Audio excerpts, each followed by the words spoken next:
Merci, Monsieur Flora. Merci à vous de donner la parole aux patients belges. Donc, nous provenons tous, nous travaillons tous dans le cadre donc, de la Ligue des usagers des soins de santé. Et je vais d'abord en premier peut-être vous parler de cette fameuse ligue. La LUS, en fait, vous avez le plan de l'excès. Je vais d'abord vraiment vous parler de la. C'est une très grosse ASBL, la LUS. Tiens, on ne peut pas défiler. Donc, c'est vraiment une ASBL, la LUS, je dois vous préciser. ASBL, donc ça veut dire association sans but lucratif. C'est un format d'association en Belgique. Je pense que ça doit être assez à ce que vous associez à 1901, quelque chose. Donc, une grosse ASBL, il y a 20 ans d'existence, 20 elle occupe 40 mandats. C'est vraiment un mandat vraiment à votre pouvoir. Donc, la politique est assez compliquée. Les mandats au niveau fédéral, donc, ceux qui lancent au niveau régional, donc, en régime linguistique. Et il y a des mandats au provincial vraiment très. C'est aussi une ASB profitée parce qu'il y a 20 qui sont employés environ à l'US. Alors, c'est une SBL qui est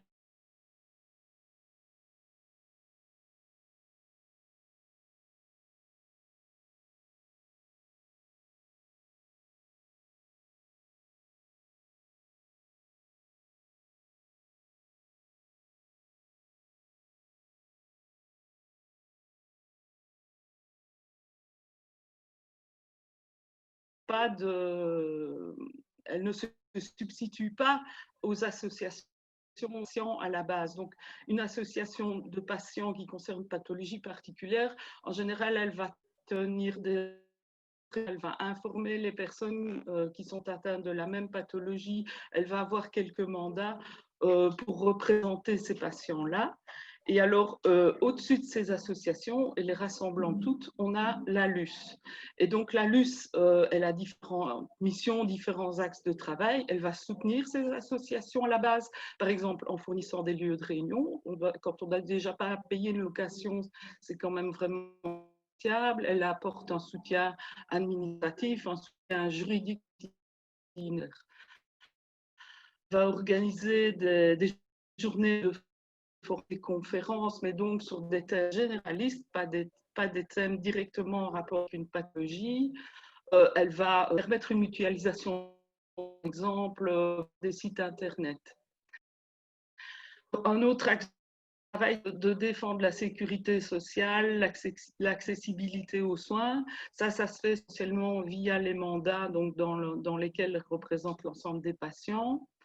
Elle va aussi vraiment informer et communiquer au sens large avec le public, informer via par exemple des plaidoyers, des forums, des articles de presse, bien sûr elle est présente sur les réseaux sociaux. Et alors, n'importe quel patient, même s'il n'est pas membre d'une association, peut contacter la LUS avec un problème spécifique et il va être orienté un peu dans tout ce monde des associations et des services de santé. Et enfin, un dernier axe de travail, c'est d'essayer de développer de nouveaux outils et de nouvelles approches. Et dans ce cadre-là, elle est active, mais vraiment depuis plusieurs années, dans la collaboration avec la formation des soignants. Depuis plusieurs années, en fait, c'était surtout, on va dire, les personnes employées par la LUS qui représentaient la voix des patients dans les auditoires. Mais depuis vraiment un an, c'est vraiment nous, les patients, qui sont systématiquement en première ligne. Et alors, ça s'est fait dans le cadre de ce fameux projet de Koning dont vous allez peut-être entendre parler au cours de l'exposé. Voilà, ça c'était vraiment pour vous mettre en contexte et vous dire ce qu'était la LUS. Maintenant, je vais vous passer la parole à Madeleine Mindoulou qui va vous parler un petit peu plus du projet de Koning et de la phase préparatoire avant la prise de parole en auditoire. Voilà, à toi Madeleine. Merci. Oui, bonjour à tous. Je m'appelle Madeleine Ndoubi.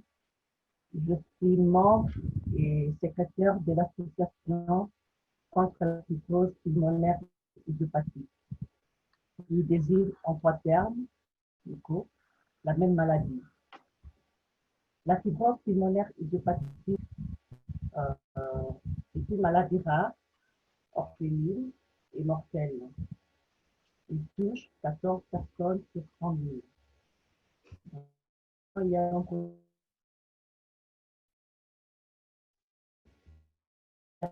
trouver les médicaments qui soignent la maladie, qui vont guérir la maladie complètement, parce qu'il y a des médicaments, mais ils sont guéris. Voilà. Je vais maintenant de préparatoire, j'ai pas formateur. Donc la lutte, ça veut dire qu'on appelle par les volontaires, les associations de patients et les aidants proches. Et il y a eu un audit de patients. Les associations de patients avaient répondu massivement à l'appel de la lutte sur ces projets. L'audition de chaque association candidate était organisée avec un représentant de son groupe, donc son association, car les patients formateurs devaient avoir le corps et le soutien de l'association. Répartition de patients formateurs. La répartition s'est faite en fonction à la humaine, pathologique, patient formateur et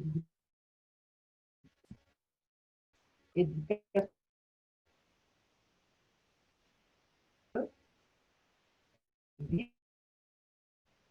et communication soignant,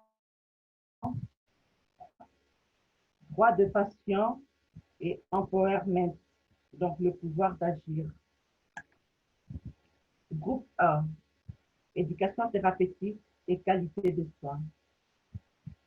Définir les buts et objectifs de l'éducation pour chaque patient. Identifier et analyser les besoins, les demandes et les attentes du patient.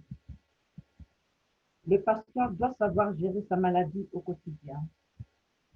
Le patient doit savoir vivre avec sa maladie dans tous les environnements, familial, social, médical, voire même professionnel si c'est possible. Groupe 2, vivre avec une maladie chronique et communication soignant-soigné. La maladie chronique se caractérise par des changements affectant le mode de vie. Il y a renoncement à l'idée de guérir. Mettre en place un nouveau sens à sa vie. Les soignants doivent laisser un espace à la connaissance, à l'expertise de la personne malade pour une meilleure collaboration d'un projet de vie, pas uniquement vers un processus de guérison. Sensibiliser les soignants à l'écoute de patients et à la bonne communication avec des mots simples et compréhensibles pour le patient. Groupe 3, droit du patient et empowerment. Le respect de la vie privée du patient. L'accès au dossier médical. Ces derniers doivent contenir des informations dans un langage clair et accessible pour les patients. Le pouvoir d'agir individuel ou collectif. Le pouvoir d'agir individuel, c'est la relation interpersonnelle du patient. Le patient doit être l'acteur de sa santé. Le pouvoir d'agir collectif, c'est œuvrer pour un changement de la société et les deux sont indissociables. formation commune et travail autonome dans les différents sous-groupes. Nous avons eu plusieurs rencontres avec les campus sur des différents thèmes et des animations sur la communication. Nous avons partagé, échangé nos expériences, nos vécus concernant ces projets patients formateurs. Nous avons réalisé des rédactions de support et travail préparatoire aux différentes interventions auprès de futurs soignants de différents établissements. Avant Covid-19, nous réunissons dans les locaux de la LUS à Namur. Pendant les confinements, nous sommes passés au mode visioconférence, qui ne change rien au projet, mais les côtés relationnels de nos rencontres en pâtit beaucoup. Je vous remercie pour votre écoute et je passe la parole à Véronique et Martine pour leur application sur le terrain. Je vous remercie. Martine, ton micro est désactivé.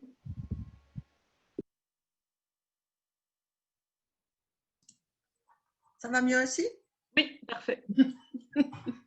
Voilà, mille excuses pour ce petit contretemps et pour le fait que je me suis levée et tout, mais j'ai un chat qui frappe à la fenêtre pour rentrer, donc j'ai dû y aller revenir. Voilà, il ne rentre pas par la porte. C'est un chat libre.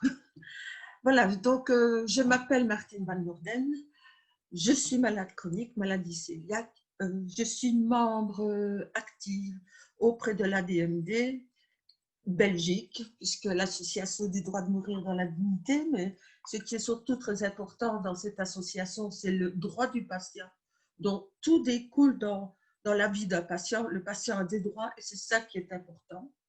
Je suis également membre actif au sein du comité de patients du CHR, du centre hospitalier régional de la Citadelle à Liège, et je suis également patient formateur. Voilà. Depuis 4 ans, je participe avec la LUS et l'ELMO, Haute École Libre Lausanne, c'est bien ça Catherine, à la formation dans le cadre de l'éducation thérapeutique du patient.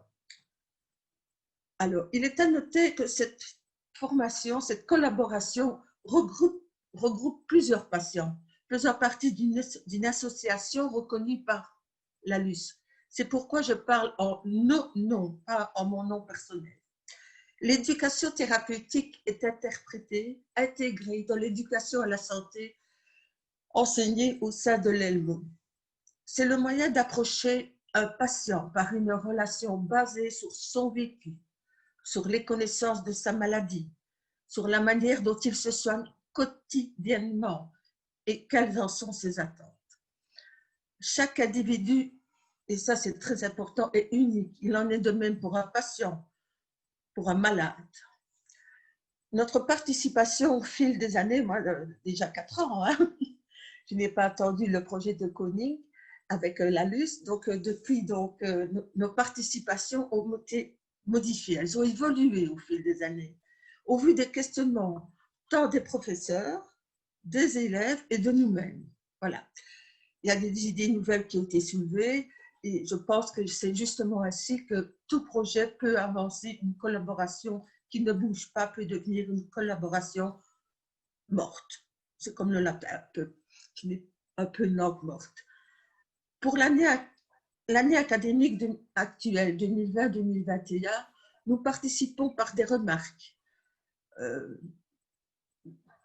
des petites phrases que nous avons indiquées, justement, notamment à Catherine qui est présente, pour aider à la rédaction du syllabus qui est distribué aux futurs soignants. Lors des mises en commun de notre vécu de patient, les étudiants sont sollicités. Ils sont sollicités par des échanges, bien sûr, par des exercices. Voilà. Ainsi qu'à la création de scénettes qui expliquent une situation bien particulière, que ce soit pour un patient qui soit chez lui, à domicile, ou un patient qui est hospitalisé, qui a une situation de crise et tout ça. Donc, il faut vraiment, c'est des petites scénettes qui sont vraiment très porteuses un jeu comme ça donne beaucoup plus de force à la compréhension d'une situation. Alors, durant ces heures de cours, l'éducation thérapeutique vise principalement les pathologies chroniques, voire orphelines, qui malheureusement sont des maladies qui doivent être soignées et qui durent très longtemps. Nous autres, patients formateurs, faisons prendre conscience aux futurs soignants, enfin je l'espère, nous l'espérons tous, des difficultés qu'ils vont rencontrer pour mettre en place une relation de confiance soignant-soigné. Se poser les bonnes questions, connaître ses limites, connaître le vécu quotidien, c'est-à-dire le lieu de vie, les aides mises en place pour épauler un patient, les difficultés qu'il rencontre, ne pas l'infantiliser. Important de ne pas infantiliser. Vous allez voir, mon petit monsieur, tout va bien aller. Non, non, ça ne va pas aller. Donc, tout cela, nous travaillons ensemble, face à face. Je pourrais dire comme un miroir. Les points de vue de chacun sont partagés pour finaliser ensemble, et c'est le mot important, ensemble, les points essentiels pour avoir une bonne collaboration avec le patient. Je pense, et nous pensons tous, que la reconnaissance de l'expérience du patient est un pas nécessaire pour progresser, et je répète, ensemble, dans son parcours de soins. Personnellement, je suis toujours en contact avec certains élèves de l'ELMO, et lorsque nous avons eu, je vais dire, des retours, ils nous ont dit, et ça a été même noté dans les livres que Catherine nous a si gentiment fait partager, donc ils ont modifié, ces élèves, leur regard vis-à-vis du patient. Ils connaissent mieux ce que le patient peut attendre d'eux. Ils comprennent mieux ce que c'est une pathologie chronique. Et il faut bien vous dire que l'année dernière, dans les étudiants que j'ai eus, il y avait des malades chroniques. Et ils étaient heureux et heureuses que nous parlions de leurs problèmes. C'était quelque chose vraiment une belle opportunité d'échange. Et alors, ça leur permet également de connaître beaucoup mieux leurs limites. Donc, ils ont des limites, bien sûr. La fatigue, tout le monde le sait. Le stress, le temps à consacrer auprès du patient. Personnellement, je me souviens, j'ai participé à une conférence au sein du CHU, Centre hospitalier université à Liège, et une doctoresse référente en soins intensifs a dit: le meilleur moyen de soigner un patient, c'est de prendre une chaise, de s'asseoir et de l'écouter. Voilà. Également, les élèves envisagent plus sereinement la relation patient-soigné par tout ce qu'ils ont pu apprendre. Ils ont bien sûr pris conscience du vécu d'un patient, et en plus, une chose très importante, et que je crois que tout le monde sait, les soins sont donnés à un être humain et pas à une maladie. On connaît la maladie, mais chaque personne est différente, donc on ne soigne pas une maladie. On a une aide, mais c'est l'être humain qui compte. Alors, je vous ai parlé des modules. Ici, pendant l'année, nous avons donc l'année académique des modules qui sont, par exemple, vivre au quotidien avec la maladie, soigner au quotidien une personne qui vit avec une pathologie chronique. Je reprends les termes, hein, Catherine. Tout à fait. Développer une relation de confiance, le rôle de l'aidant proche, souvent laissé un peu de côté. Je crois que c'est très important qu'un aidant proche soit reconnu. C'est maintenant le cas en Belgique. Je ne sais pas ce qu'il en est en France. Et également l'éducation thérapeutique du patient. Ces partages de nos vécus, cette mise en commun, je pense, de nos expériences, qui sont positives, négatives aussi, il faut bien s'en rendre compte. Ces participations sont enrichissantes pour nous, patients formateurs, et elles permettent aux futurs soignants de mieux connaître les points de vue des patients. Je répète que chaque patient, chaque malade est différent.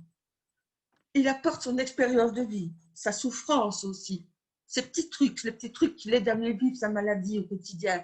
Oh ben moi, quand je me mets comme ça, j'ai moins mal. Bon, vous savez, moi, si je prends mon cachet à telle heure, ça va mieux. Bon, des tas de petites choses qui sont très importantes et qu'il faut tenir compte. Alors, ces apports au quotidien sont vraiment enrichissants pour tous, pour toutes les parties. Je terminerai en vous disant une phrase connue quand même. I have a dream. Oui, j'ai un rêve. J'ai un rêve que chaque patient soit mieux compris pour vivre sereinement sa maladie. Merci. Merci beaucoup, Martine. Véronique, tu es là? Voilà, Véronique. je suis là. Voilà. Ah, okay.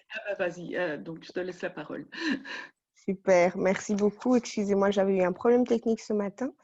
Donc Oui. voilà, faisant ensuite à l'intervention de Martine, je viens illustrer en fait son propos en parlant de notre notre implication directement à l'université de Louvain à Bruxelles, en Belgique.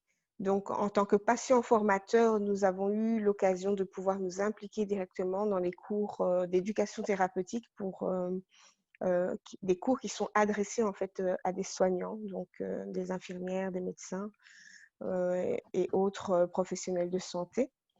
Et ce sont des cours qui sont donnés par l'Université de Bruxelles. Donc voilà, en tant que patient formateur, nous avons pu nous impliquer durant l'année scolaire 2019-2020.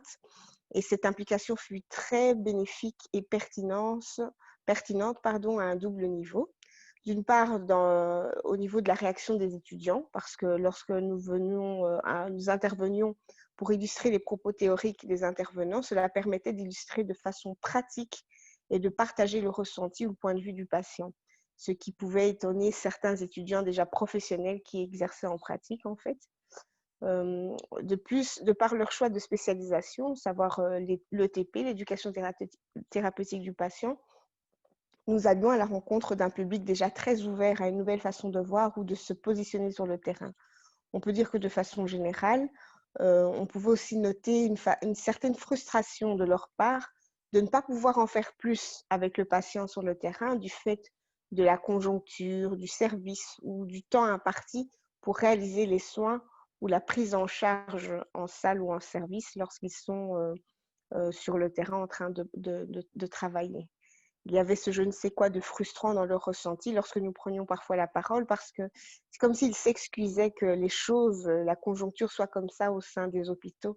Mais voilà, ils avaient toujours tendance à dire oui, mais c'est le système qui ne permet pas parce qu'on travaille dans le service en urgence, parce qu'il y a ce genre de posture, l'écoute, comme le soulignait Martine, qui n'est pas toujours possible sur le terrain parce qu'on doit faire de notre mieux sur un temps et un délai très court parce qu'il y a trop de patients pour le nombre réel de soignants.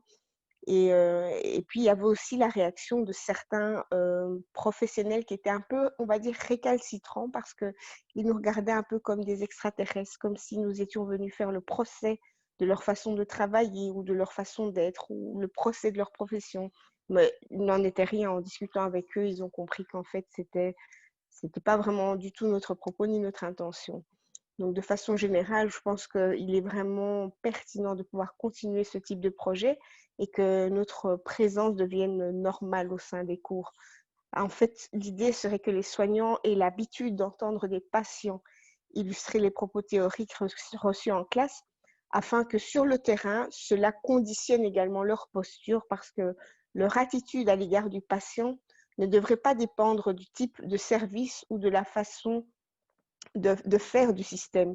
Il importe que leur posture en tant que soignant soit le résultat de leur personne, la synthèse de leurs acquis, de leurs convictions. Les soignants devaient être le thermostat du service et non pas le thermomètre. C'est eux qui devraient pouvoir canaliser le stress ambiant et persuader leurs collègues et les patients dont ils ont la charge qu'une prise en charge différente est possible. Ils ne devaient pas être des éléments emportés dans une tempête de stress, mais bien des présentes apaisances au sein du service. Cela profiterait tant au personnel soignant qu'aux personnes à soigner. Alors, devoir prendre en charge un patient malade chronique qui se connaît pour eux, devrait être une source de stress en moins et pas une source de stress en plus.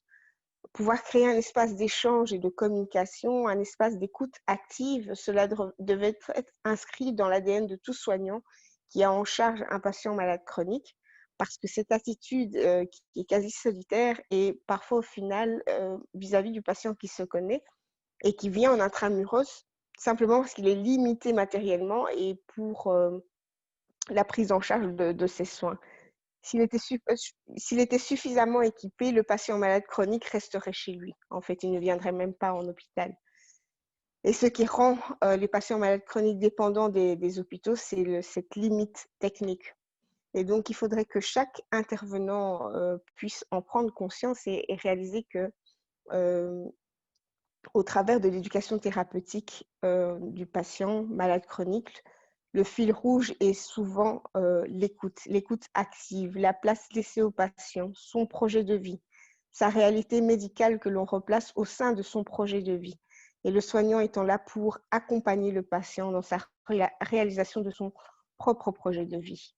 Voilà, nous pensons que notre intervention au sein des universités a pu prouver que cela ne limite pas le patient. Cela ne fait pas de lui un rebelle ou que du contraire, ça fait du patient une personne mieux informée, mieux équipée pour se positionner dans les propositions de soins qui lui sont faites, propositions qui doivent pouvoir s'intégrer dans un projet de vie qui fasse sens pour le patient, au risque d'une non-adhérence de sa part. Et cette non-adhérence, on le sait, aura tendance à épuiser davantage le soignant. Au final, nous avons tenté de montrer aux étudiants soignants que laisser une place aux patients malades chroniques pouvait être une équation gagnant-gagnant. Et donc, malheureusement, notre intervention a été écourtée au courant du mois de mars par la pandémie, mais je pense que cette situation de pandémie sera venue mettre en exergue les nombreuses possibilités de prise en charge à distance, et il sera aussi venu crédibiliser les programmes de e-santé qui sont déjà embryonnaires dans certains services. Voilà.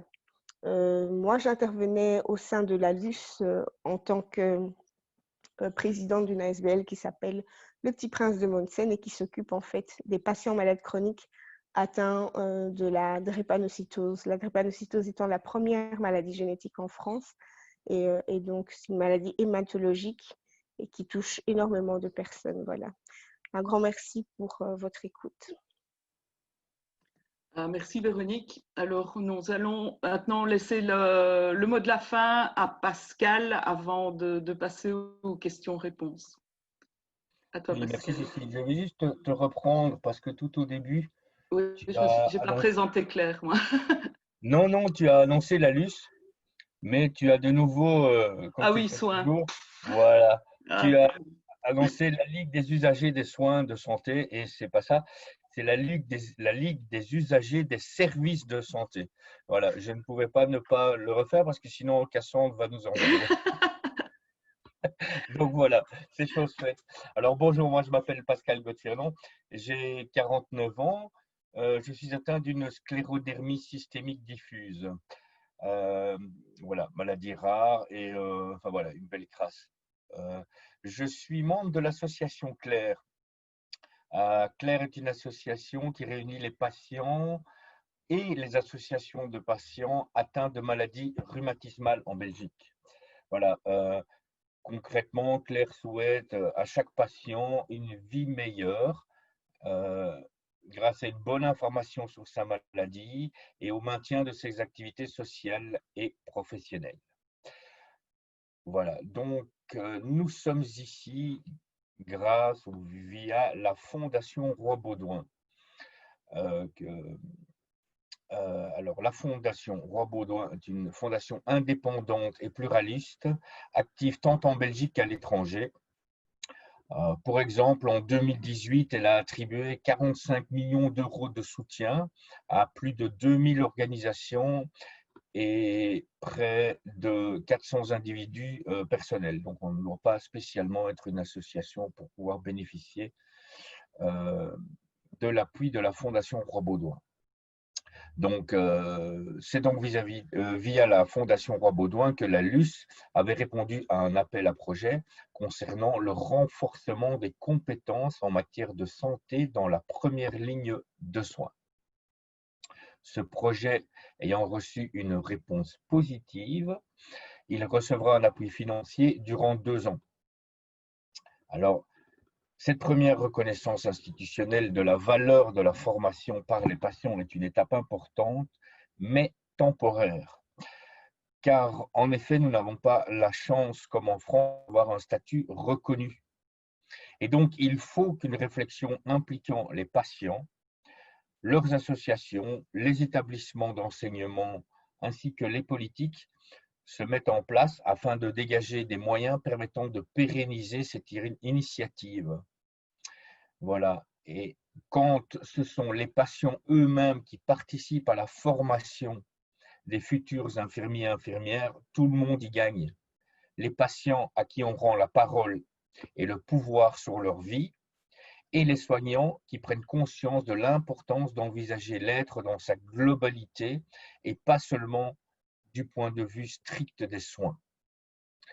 Voilà. J'espère que j'ai bien résumé tout ça. Oui. Ben, merci beaucoup, Pascal. Voilà, Pascal clôturerait notre présentation.